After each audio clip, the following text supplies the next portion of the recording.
To prepare ghee, I have taken 100 grams of butter, unsalted butter, which is in room temperature.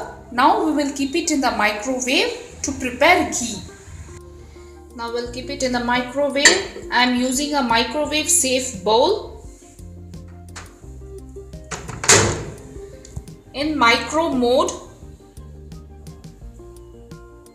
for first we'll keep it for 3 minutes, then we'll need to take it out and mix it. 3 minutes, start. See, we need to keep it for another 2 minutes.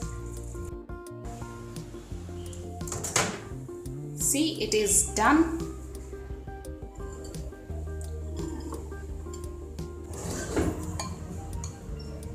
See how wonderfully ghee is done in just 4 to 5 minutes.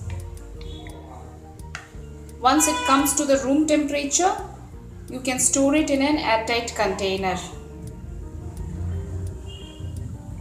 Please do try and provide your comments. Please do subscribe to my YouTube channel Swadisht Kitchen. Click on the subscribe button which is available right below this video.